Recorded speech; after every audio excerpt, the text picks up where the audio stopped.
Hi, I'm Priya and I have a lot of t-shirts. I've accidentally collected them just through high school and university by going to events, and now I have all of these shirts that I don't really wear anymore. I don't want to donate them because, for one, I know that if I were to, most of them probably wouldn't even make it onto the racks. They're the type of shirts that people typically don't buy. Also, they all mean something to me. I don't want to let go of these memories that I've made in these shirts. So instead, I'm going to make a t-shirt quilt. If you're interested in seeing how I do that, keep watching.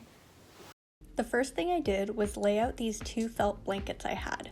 They say Deloitte on them because I got them for free from a hackathon I went to, and they were just sitting in my closet like most things you get for free from large events. So side note to myself, learn to say no to free stuff when you don't need it. Which is most of the time. Anyways, I measured how large the blankets were, accounting for the fact that they had curved edges that needed to be taken in. Then I did some math. I got to figuring out how many shirts I could fit on the blanket and how big I wanted each shirt rectangle to be. I decided on 10 inches by 12 inches. Most of the content on my t-shirts fit within that, and that would allow me to put 48 shirts on the blanket. Next, I got to measuring out my template for the t-shirt rectangle on an old piece of Bristol board I had from a school project. I cut it out, made sure the lines were straight, then I was ready to start. I laid my rectangle on top of each shirt, then I started tracing with playground chalk because I didn't have fabric chalk.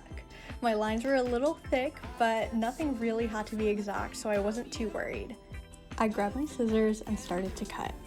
Making the first cut was kind of scary because I just thought, what if this whole thing didn't work out? I'll have ruined all of these shirts, I won't know what to do with the scraps. But I kept going. I did this 48 times.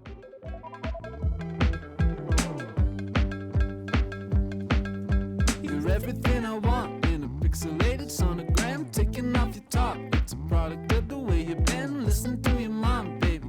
I've been waiting for you. Now I'm falling in love as you're falling asleep. Don't it feel like a drug? Is it just what you need? I get so nervous when I think of you alone in your bedroom with the radio on. If you do this, I recommend that you don't chalk up and cut on top of the backing of your quilt. I had to vacuum up the chalk dust and tiny fabric pieces that were left over. Then I started laying out each rectangle on top of the backing to figure out where I wanted to place each shirt. My anxiety about cutting everything up and potentially ruining all of my t-shirts leveled out as I started seeing the vision come to life.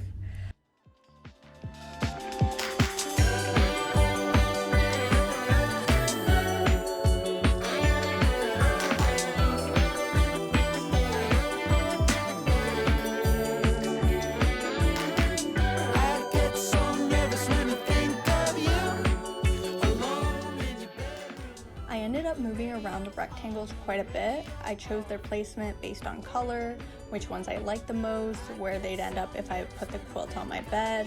I didn't want shirts next to each other that were representing the same thing.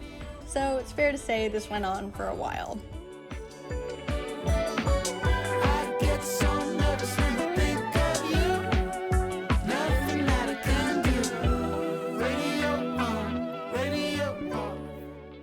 When I was happy with the layout, I was ready to start sewing.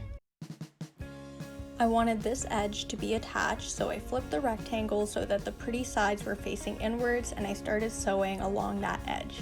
Then I did that over and over for all of the rectangles that I needed to attach side by side. I kept a photo of all of the rectangles in their correct spots up on my laptop so I could make sure that the quilt would come out the way I wanted it to. Really don't know how you always find that you got no direction, but you don't mind. And now I say I'll live without you. You say you mind. After that, I had these long strips that I needed to sew together. You say no way. The entire time, I had the layout on my floor so that when it came time to sew on the next strip, I could just flip it over on top of what I wanted to add it to. That way I didn't sew anything inside out or upside down.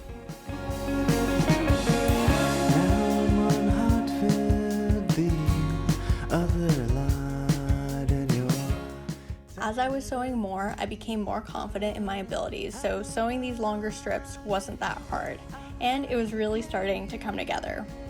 What's that you say now? I really don't know, so I go astray.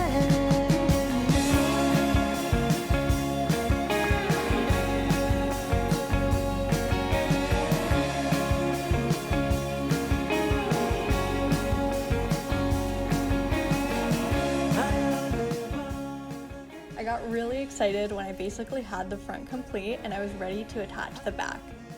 The first thing I had to do was sew together the two blankets. I marked where I wanted to sew with chalk and pinned it in place before sewing. Then I cut off the excess fabric. I laid the t-shirt part flat on top of the felt part. I knew that I wanted a clean border for my quilt, so I rolled the edges of the felt blanket on top of the t-shirt part so that I would cover both raw edges. I pinned this in place and started sewing. This is the part of the process I was most scared to do. It was intimidating to have to sew so close to the edge, and I knew that the seams would be visible.